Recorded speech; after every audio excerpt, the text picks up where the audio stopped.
Welcome, guys. The show is hashtag, and right now we are counting down to the end of the week. So it is on a very happy note. I welcome you to this edition of the show. If you're just joining us for the very first time, this is a very, very warm welcome for us. Now, I am not flying solo. I got my co-anchor, Ikechukwu, right here. How are you, sir?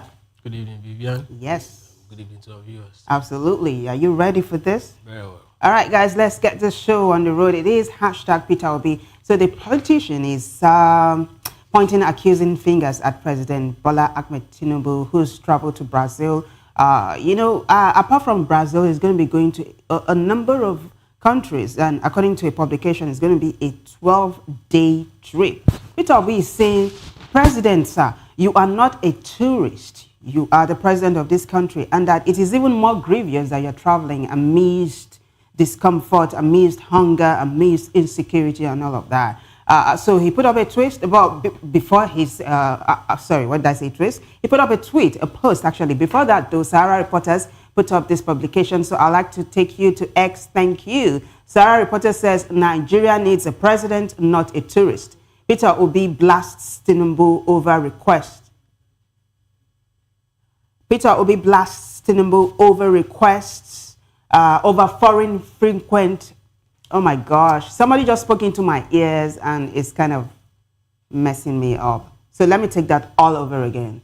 Sarah reporter says, Nigeria needs a president, not a tourist. Peter Obi blasts Tinubu over frequent foreign trips amid crisis. Right, so before we take a look at Peter Obi's post, as well as reactions to this particular one, Ikechukwu, what do you make of this? Is this a big deal? I mean, other presidents of other countries, they travel, right? But my question to you is it really excessive, as Peter Obi is alleging or claiming, that a president is becoming a tourist and not a president? So, a man whose house is on fire, right, is expected to be around to ensure that, the house is in order. Yeah. So if there's anything you need, if there's any help, external help, there are people you can actually delegate to go get this help. Because when you came in, there's crisis, you have to fix the crisis. Now, for every single time you travel, right, you are making use of the scarce resources that the country doesn't have at the point, right? Most of what you use in traveling are actually borrowed, so it doesn't make any sense to do all of this. Now, there's a reason why countries across the world have ambassadors, right? So you have ambassadors to all of these countries. You have ministers that can actually make this trip, ministers who's in charge of that particular portfolio that you actually go in there for. So they can actually, President of America travel too, right? It has to travel too, yeah? It has to be on a very, very important note, right? Not all of the time you travel. Like the Putin Trump summit. Yes, these are the things that you go out for. People say, oh, okay, he's actually going for a very serious business, right? But not all of the time, right? Sometimes you see Secretary of State travel, this one travels, that one. That's exactly how it should be. You keep the country's resources and you keep your own self-dignity and your own respect. Now, when you go all out all the time, when people see you too often, you begin to lose value. That's exactly what it is. Now, for Peter Obi's statement, right? I think I like the fact that he's doing all of these things. We've not really had, the idea of what an opposition really is. This is like a one-man opposition machine right now. So he understands, he understands the act of playing what the role of an opposition is. Now, I'll tell you this. It's actually from his background as, a philosopher. Philosophers are known to be, deep thinkers. Now, human minds naturally, like to be in a very comfortable state. Yeah. Right. The moment you start applying pressure, if I come to you now and I touch your head, you will like, what's it doing? But the moment I touch there and I apply pressure, it becomes hurtful, right? You start feeling uncomfortable. Yeah. I press down and I keep pressing down, then it becomes a case of, why are you doing this? Right. This is exactly what he's doing. So it's a case of, you guys haven't really seen what an opposition feel like, because the last time you came in, when you came in as opposition. The PDP went, built for opposition. You ousted the PDP because. Who does this remind you of? Alhaji Lai Mohammed. Yes. It's just doing what he did. So you came in, you applied the pressure. Now you're actually on the receiving end, feeling the heat. So it's beautiful for democracy, really. Trust me. Why don't we take a look at this, beautiful post he put up? You called him a philosopher. A philosopher, yeah. A deep thinker. Let's see how deep he's thought this one through. Yeah, so I take it back to X. So you take a look at the post that will be put up. Again, our president moves as the nation bleeds. Amid the deplorable state of our nation in all ramifications, we have a virtually indifferent president who has continued to display insensitivity to our situation. Let's see, now I'm trying to figure this out. How can anyone explain that a president who came from Brazil recently and met with the president is returning to the same country, leaving the various degrees of challenges at home unresolved? The latest itinerary of the president shows he will depart Abuja on Thursday, that's today, he's already gone, for a two-nation trip to Japan and Brazil. The president will stop over in Dubai, United Arab Emirates, before proceeding to Japan. In Japan, President Tinubu will attend the 9th Tokyo International Conference on African Development in the city of Yokohama from August 20 to 22. The itinerary is silent on the president's return date to his visibly troubled nation, okay? He goes on to say the situation we find ourselves in is deeply worrisome. Our president, who has not found it worthy to visit any of our troubled states, takes joy in traveling to foreign countries at the slightest invitation or excuse. It's a very lengthy post. I didn't put up the whole thing. So he continues to say that most of the time the president even goes ahead like a day or two before the event, unlike other presidents and all of that. So that's it. I think his grouse, or one of the bones he's picking with the president, is the fact that there are lots of troubled states in Nigeria. He said the president's not gone there yet, and he's traveling abroad for, he called it tourism, really. Basically, that's what he's doing, and it's sad because first it speaks to the fact that you really don't value your citizens. I mean, if you have over 200 lives lost in Yota, you're yet to visit Yota today. I mean, if you claim that rain actually stopped you from going, how about afterwards? I mean, afterwards, what happened, right? You've still not gone there. This is over 6 weeks, right? You've still not been in that particular. But after the Yelwater incident, there's been others, right? That's happened. So let's even leave others, because I mean, deaths in this country is merely statistics. So let's look at that one, right? That actually made you go to Benue State. Why can't you even visit afterwards? But that's on another case study. But the thing is, the fact that P2B is actually doing this is one thing that has really given me joy. Now the APC will understand what it means to actually be on their heels.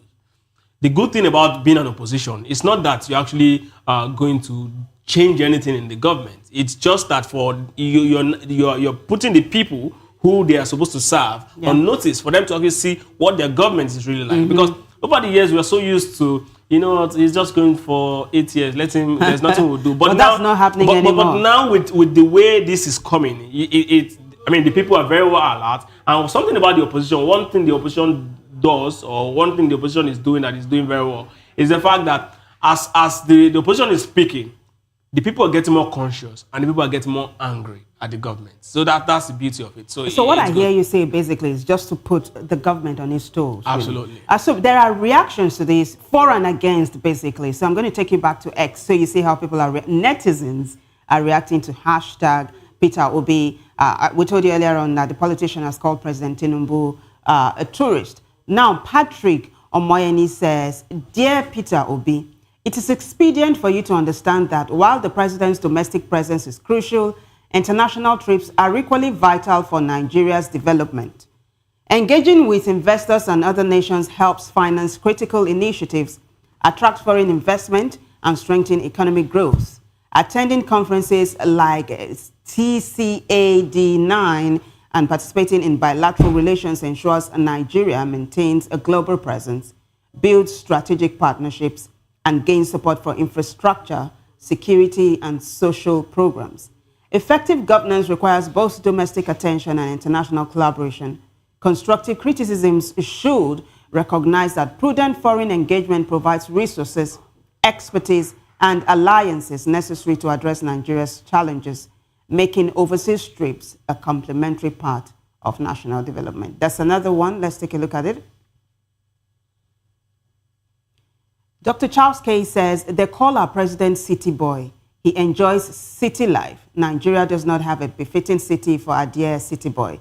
Please find the shareable version of your post. May Nigerians heal their land. And then he says, again, our president moves as the nation bleeds. So he just rephrased what Peter Obi said. There's another one. Let's take a look at it. So Adewale says, president going on jamboree trips is condemnable. But if they are to draw investors, why not? We do know that this president is keen on, drawing foreign investors to the country. But let's take a look at more reactions to this particular one now. Fear Not says, Tinubu didn't attend debates in Nigeria with fellow contestants, but Nigerians didn't see it as anything. Tinubu didn't answer questions asked him in Chatham House in London. Nigerians didn't see anything wrong with it.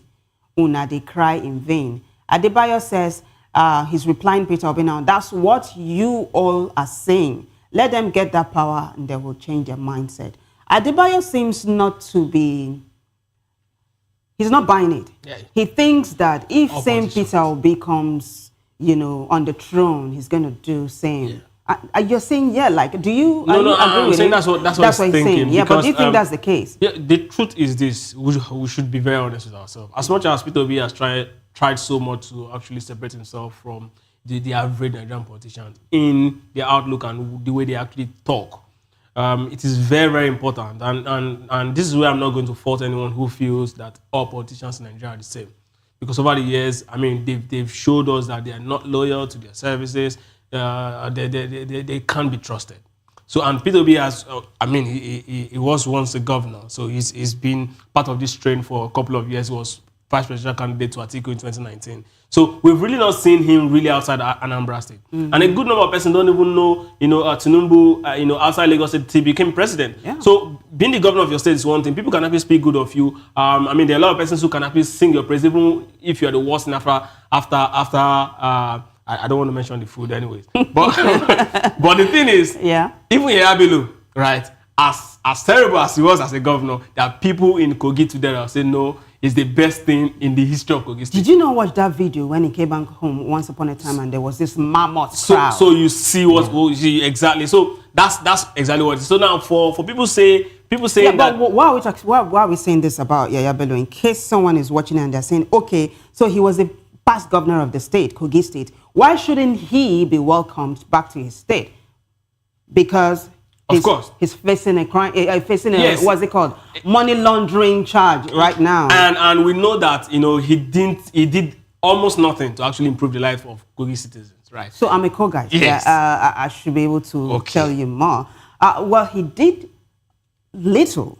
That's why I said little. Compared to what was expected. Yeah, absolutely. So now, tomorrow, if he's vying for the seat of the president, a lot of persons can actually come and say, and this guy is actually the very best. I'm actually speaking to Peter Obi now, because a lot of persons from Anambra is saying, yes, he actually did very well, which, of course, you're not going to argue with them. It's their state. Now we're looking at him from a national complex. That's where this guy is coming from. I don't really trust anybody. But for the case of the president actually traveling, right, to woo investors, because this is where they actually hide their, the reason why he should travel. So you're saying him saying he wants to woo investors is just falsehood? Is that what you're saying? So see, every single country, right, that have managed to woo investors, that have massive foreign direct investments in their land, did one thing, is by setting their house in order first. Yeah. So if your house is not in order, nobody will want to come invest. You cannot tell me to bring my millions in a country where the rule of law is selective.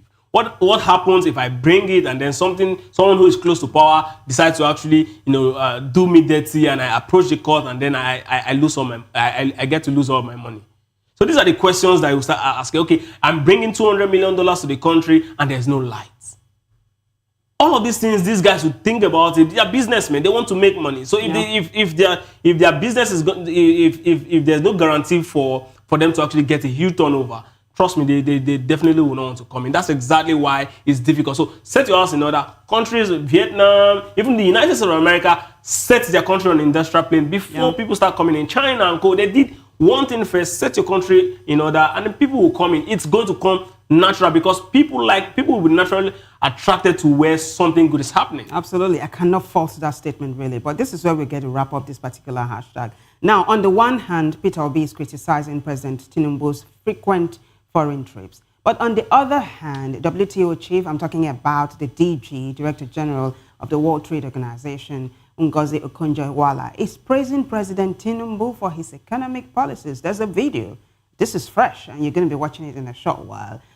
So she's catching a lot of flack on online right now, yeah? So lots of reactions to that. But first, let me take you to the post, and then we'll take a look at the video and reactions. So it is hashtag Okonjo-Iweala. Let's go to X, yeah? As we take a look at what the WTO chief is saying about President Tinubu and his economic policies. Right, Daily Post Nigeria says, the Director General of the World Trade Organization, WTO, Okonjo-Iweala, on Thursday said President Bola Tinubu is working to stabilize Nigeria's economy. Let's take a look at the next post. So Chudi put this up, and he's quoting Okonjo-Iweala. He says, Tinubu deserves praise. He stabilized the economy, Okonjo-Iweala tells Nigerians. So this credit goes to Chudi for this video you're about to watch, guys. Take a listen. Given the credit for the stability of the economy. So the reforms have been in the right direction. Okay, ma'am, the president embarked on some reforms at the initial stage of his administration, and now he's told Nigerians that the economy is turning the corner. What's the WTO's perception of Nigeria's economy? So we think that the president and his team, and we just exchanged with him, have worked hard to stabilize the economy, and you cannot really improve an economy unless it's stable. So he has to be given the credit for the stability of the economy. So the reforms have been in the right direction. What is needed next is growth. We now need to grow the economy, and we need to put in social safety nets so that people who are feeling the pinch of the reforms can also have some support to be able to weather the hardship. So that's the next step. How do we build social safety net to help Nigerians cushion the hardship they're feeling? And then how do we grow the economy so we can create more jobs and put more money in people's pockets? These are issues that we discussed with Mr. President. So now when you talk about person with sabi her stuff, that's her right there. Ngozi Okonjo-Iweala. So you heard her, you heard it from the horse's mouths. But let's go back to X so you take a look at the reactions. And in a short while, we'll hear what Ikechu has to say about this particular one. So back to X as we see how netizens are reacting to Ngozi Okonjo-Iweala. Engineer OJ says she was collecting salary in dollars while Nigerians were suffering. He's referring to when she was minister under former President Goodluck Jonathan. But somebody's going to give us an explanation to that effect. Youth in Process says, indeed, a president's duty is to lead, and we acknowledge his service. Still, our priority is an electoral process that is fair, peaceful, and inclusive. When the majority vote, true winners emerge, worthy of congratulations, regardless of the side. Election matters. So for Youth in Process, economy is not what we will eat right now. Election is what he's thinking about. Let's go to the next reaction now as we're going to take a look at hashtag Okonjo-Iweala. So Engineer OJ says, Ngozi Okonjo-Iweala, during her tenure as Nigeria's finance minister under President Olusegun Obasanjo. Oh, beg your pardon, guys, that wasn't under Goodluck Jonathan. Under President Olusegun Obasanjo 2003 to 2006, was reported to have received an annual salary of $247,000 US, equivalent to approximately 36 million naira at the time. This was challenged in court by human rights lawyer Gani Fayomi, who argued that paying ministers in foreign currency violated the certain political, public, and judicial office holders, salaries and allowances, etc., Act No. 6 of 2002, which prescribed a yearly salary of 794,000 in naira for ministers. The Federal Appeal Court ruled that the dollar-based salary was illegal and unconstitutional, ordering Okonjo-Iweala to refund the excess payments. However, during her second tenure as a finance minister under President Goodluck Jonathan, she served under him as well, 2011 to 2015, it was stated that she did not receive her salary in dollars as confirmed by President Jonathan at her swearing in. Promise says, working, so no effect yet until we see the effects, as she said. I think she said working based on the plans they have shown her and the prospects, not a validation statement. Okay, the next one. So, Mem Hustle says, stabilizing the economy is one thing. Plunging us into poverty is another thing. He just closed the gap between the parallel market and the official exchange rate to prevent arbitrage at a very high amount of about 1,600 naira to the dollar. He devalued our money and made us poorer. Felix says, Okonjo, don't destroy your reputation because of Tinubu. Laugh and Learn says, the economy seriously needs sustained growth and tangible relief for citizens. The high inflation, budget risks, persistent hardships still remain unresolved and demand urgent attention. Bella says, this video is AI, not real. Bella, it is real. I can tell you that. Ikechukwu, what do you make of this though? Well, it's Are you overthinking it? You know, sometimes when stuff happen, you really need to take a few seconds to take it in. That's what you're doing. Yeah. You're digesting. Yeah, and so many things. So first, there's an angle where, you know, the geopolitical part of it is. There's also an angle where, you know, she's been misinformed. By who? Yes. By who? That's why I said there's an angle. And also there's an angle where she might just be, you know, saying this because she wants to make them feel good. Why? Why would she want to do this? Yes, I mean, people do, I mean, it's politics. So who do you think is misinforming her? So, right, this is where the misinformation comes. So, what they actually discussed, right, if they actually really discussed anything, was on paper. The blueprint, yes, Governor Amuneke. The blueprint is... We have that hashtag. Oh, beautiful. Yeah. The blueprint is, you know, this bridge is going to cost 200 million naira. And then you take it to this person, 500 million naira, 500 million, and then at the end of the day, ends up going $300 million. Mm-hmm. I mean, $300 billion, right? This is supposed to be... So the plans might be beautiful on paper, but that's exactly what they showed. But what they're actually doing is actually quite different. Now... So you said they showed her stuff on paper. She's a WTO That's what I'm chief. saying. She's also a Nigerian. She's a leader, not international leader. She's not a living Nigerian. Well, she's a Nigerian either way. But can I land? Okay. She must have her fingers on the pulse of affairs internationally. You can't tell me she doesn't hear stuff from her people back home, or she doesn't hear Nigerians lamenting both online and offline. Let me give you an example. So, Dr. Amuneke, in one of his programs, right? So he was asked about how the World Bank actually carry out their statistics on economy in Nigeria, and he said, according to him, he said in 2011 under the Goodluck Jonathan's government, he was part of the team that actually went to Asaba. So hear this. He said when they got there, and you know he was expecting them to go to the field to actually carry real life data, ask people questions, right? Mm-hmm. He said, but no, what they told them to do was desktop data analysis, which means you just sit in your house and imagine the number of houses in Asaba, and then do average of 2 families, a man and a wife, no child, and then do your calculations, and that's how they arrive at the figures. So now when they come to actually give you an advice, economic advice, based off these things, you see it falls all entirely short of the mark, right? So now, that's exactly what I'm saying. If the data on her front looks very good, and that's why she's actually commending it, right? Because she's a professional. Based on what she's seen, she understands that, yes, people are suffering. She must have family who will be telling her the economy is harsh. But based on the paper she's seen, right, this thing is very, very beautiful. I'll give you another example. The Nigerian Football League, there's a beautiful white paper that would have moved the league to a very, very top level like what we have in Europe.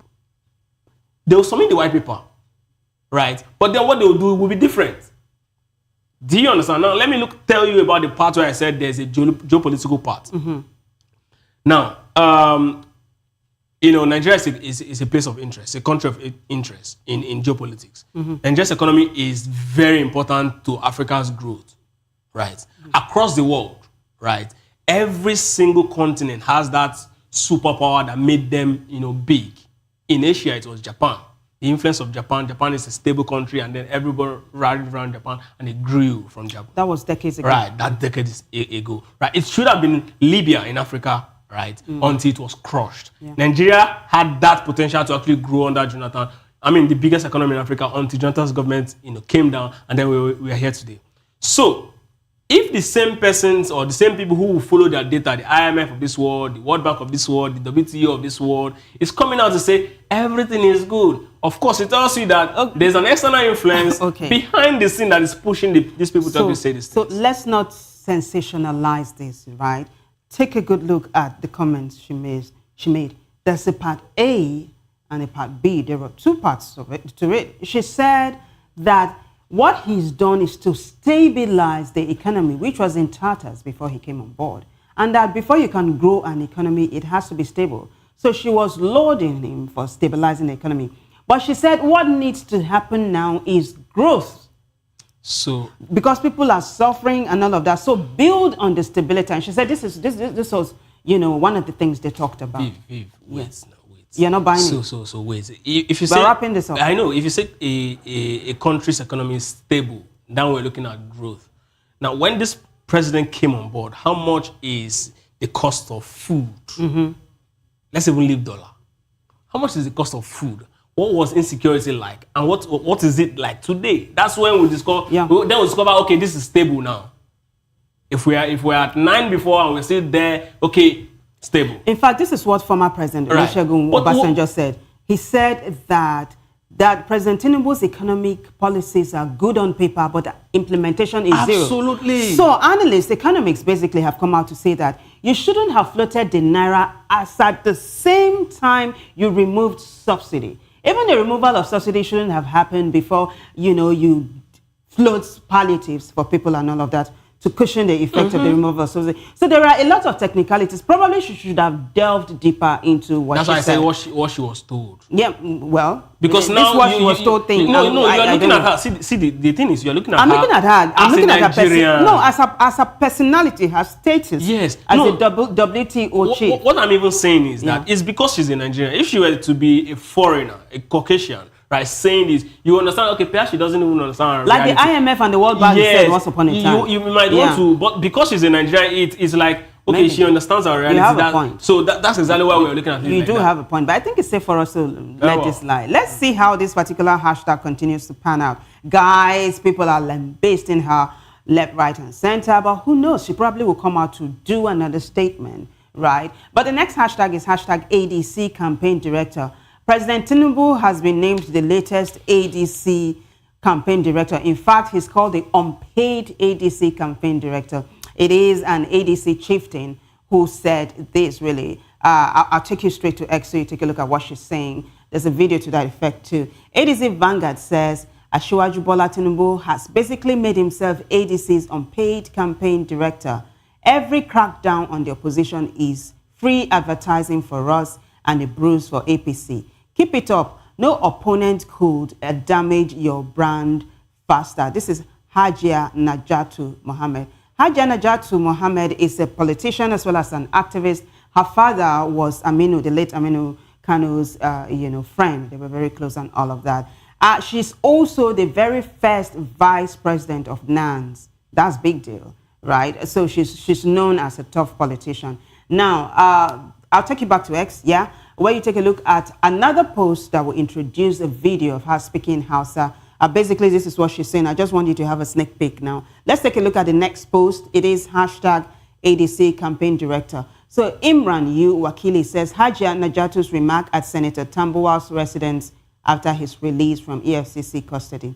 Hajia Najatu said, Tinubu is ADC's campaign coordinator in 2027, implying that all this witch hunting will only make ADC more popular. Credit goes to Imran for this video. Just take a listen for some seconds, yeah?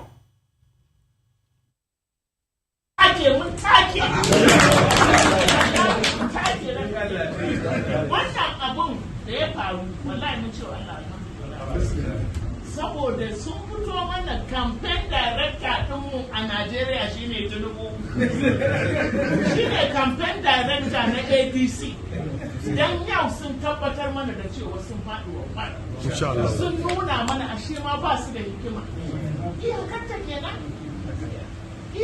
kenan mu da mun ba a kama an goma ba ku isa ba saboda haka mun gode wa Allah kame a gurin ɗan siyasa lambar girma ce mu iyayen. So that's Hajia Najatu speaking in the Hausa dialect there. She's basically saying what we told you already, that President Tinubu has made himself the unpaid NDC campaign director. Now, she said this in the residence of former Sokoto Governor and sitting Senator Aminu Tambuwal, who was arrested by the EFCC. He spent just one day there, was released yesterday on bail. Of course, the EFCC still has his passport, so he can't travel out of the, out of the country. So he's been receiving visitors from David Ma to Hajia Najatu, as well as others who are coming to, support him. Now, someone re-echoed exactly what Hajia had just said about clamping down on opposition and how it makes the opposition stronger. And then he put up a video. But first, let's take a look at that post, and then we'll take a look at the video. So it's back to X, and it's hashtag ADC campaign director. So Ima Ike Ume says, Sokoto people no gree or no gree. And then he's laughing out loud. Tinubu and APC are only making ADC and coalition leaders more popular. Massive reception for Tambuwal. So this was yesterday when Tambuwal returned to Sokoto after being released by the EFCC. So take a listen, guys.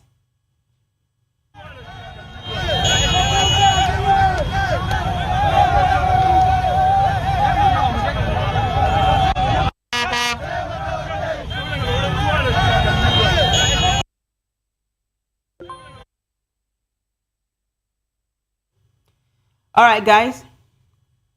So there is another post. I'd like for us to take a look at it. Yeah, let's take a look at the next post. And there's, of course, there is a post I'd like for us to take a look at, back to X. So Ima Ike again says, Tambuwal hasn't gotten home for almost 4 hours. So he's saying that it took him almost 4 hours to get home. Another tweet, let's take a look at it. So Tambuwal Media says Tambuwal doesn't make unnecessary noise. He put it into action live from Sokoto. So the next two videos you're going to be watching, it's just the massive reception he's got from his people when he returned home to Sokoto from Abuja yesterday, actually from the EFCC custody. So let's splash those videos, a couple of them, while Ikechukwu and I have a chat. What do you make of this, though?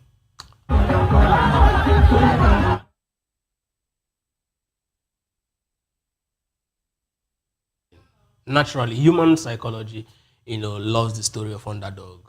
Okay. Can we please go back to those last two videos? Let's splash the videos while Ikechukwu and I talk about this. The last two videos. So, human beings naturally like the story of underdog. That story where, naturally, this person is deemed the smaller person going up against this person. We like that surprise where, okay, at the end, this person end up defeating this person, even with the fact that, the odds is very well against the person. That's exactly what the ADC is like at this point. I remember in 2015, that's exactly one of the things that actually drew Nigerians to the APC, knowing that, okay, the PDP is heavyweights, they've boasted they will stay for 60 years at least, and now the APC is here to actually take power from them. But the another side of it is that, if a bully, this is Tambuwal's arrest now, and of course other comments that, the ruling party have been making, as regards either seeing themselves as people who should not be, challenged. I'm talking about the words of, the spokesman, Bayo Onanuga, who was talking about, who used the military term to actually describe, people who want to oust the president from office. So one thing about bullies is that when a bully actually come at you, and then at the end of the day, when it comes, it fails to actually instill fear in you. Automatically, the bully becomes afraid, right? So exactly what they do in every single time they hit at any key player in the ADC, and then the ADC, the person return home with this sort of crowd, the person has made the statement. Now people will start seeing, you know, you or the person who is actually attacking the favorite as someone who is not even doing it because he wants the country to be better. Is doing it because he hates them. Now it's not going to be a case of, you know, politicians actually are going at themselves again. It's going to be a case of, you know, the ruling party against the people, and that's exactly what, you know, this is exactly a place where the ruling party will not want to find itself. In fact, there's another video I'd like for us to watch. Director, if you could just go to video 4, this is spelling it out to you right now. It looks like the people are scrambling, like, you know, they're outside the gate, and that's it, you know, like, I mean, can you even beat it? I'm sure this was when he finally got home. It looks like they're trying to even push down the gate to enter and all of that. So like yesterday when we were talking about the importance of some of these states, you know, within the northern, you know, political calculations, right? What happened in Sokoto is very, very personal to an average northerner, and that's why you hardly hear, you know, of insecurity even in Sokoto, because this is a place that is deemed sacred. So when one of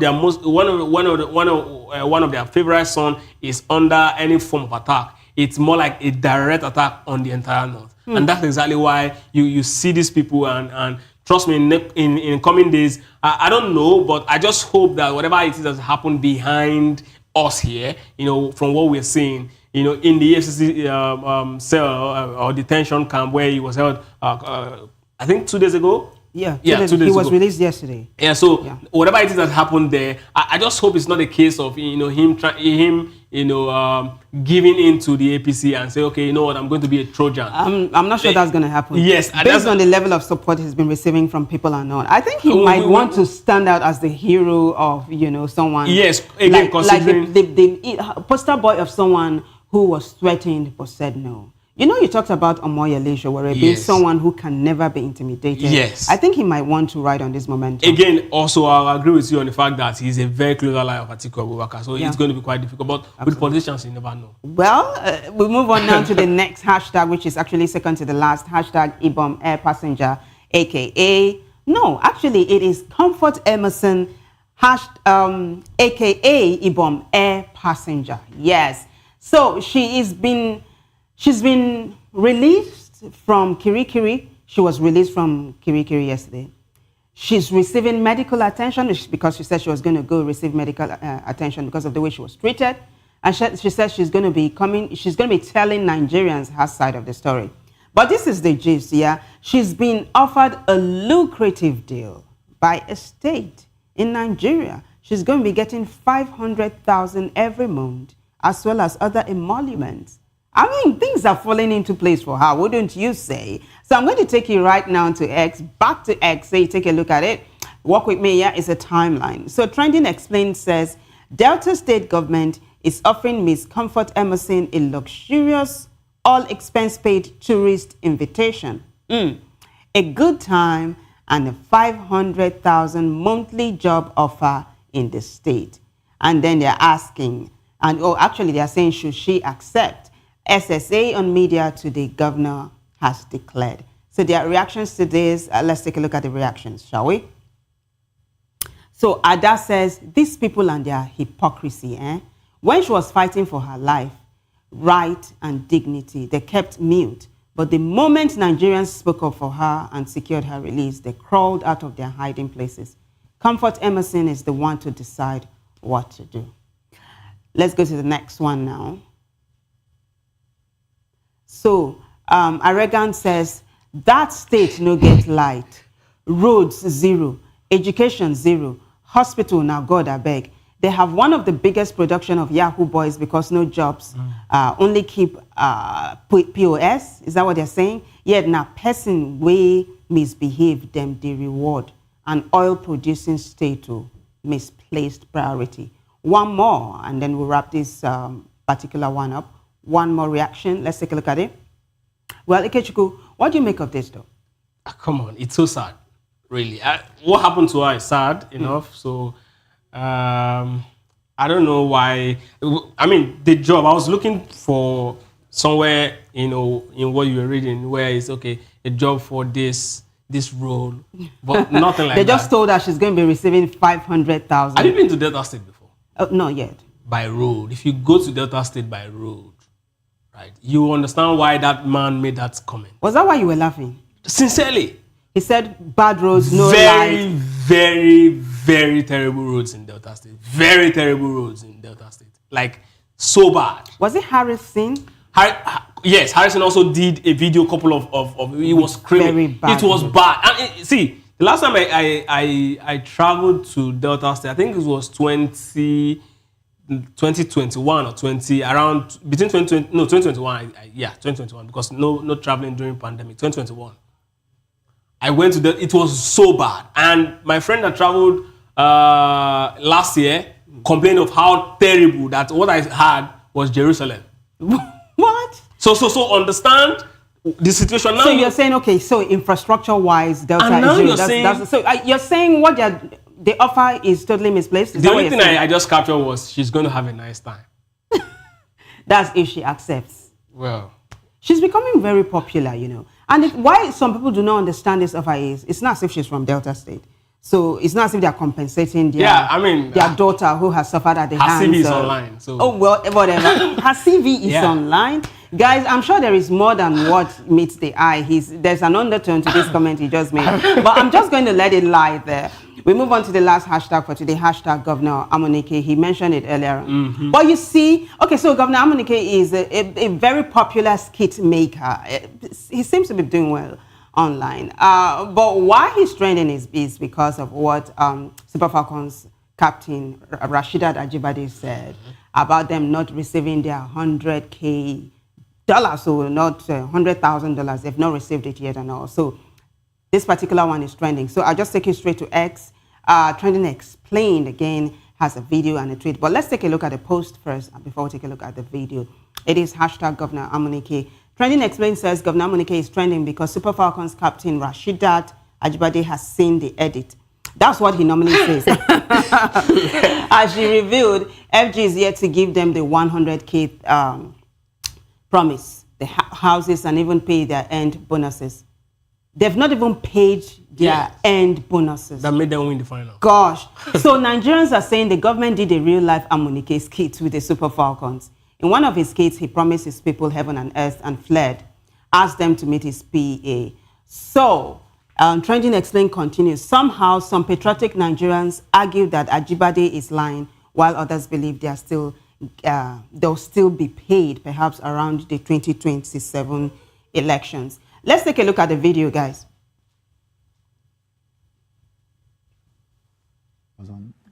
Yeah, I've not received that money. They haven't. So hopefully they will pay. They should pay. And we are all going to keep reminding them until they pay soon. Please, they have not. Like first, they have not paid all the promises you heard back and forth. Yes. You have not received anything. So let them know, because they people want to like. They've already divided it for you. Honestly, like share, give them percentage, and I'm like, hey, bros, people are begging. We've not received it, but hopefully when they pay it, you would see. You hear it on the news. You see, I mean, even our match bonuses and everything's still work in progress. So we've not all right, so credit goes to Chidi for that video as well, to Trending Explained for putting that up. Now let's go back to X and take a look at the reactions. Of course, we're still there. It's still X. Let's take a look at the reactions now. Enigma, this is funny. This one is cracking me up. Enigma says Nigerian government right now. Gosh, the next one now. So that's a picture of Governor Amuneke there. And then that's the very popular statement he makes. Let's see the edit. Ikechukwu is just doubled over. He's laughing his head off. There's another one. Let's take a look at it. So that reply guy says, Governor Amuneke predicted this, an eye-opener for all. Let's see the edit. And then ISM Fashion says they don't pay that money on time normally. It might be when they don't even expect anymore. So is ISM Fashion really right that sometimes these monies do not come immediately? It might take some time as we begin to wrap this up.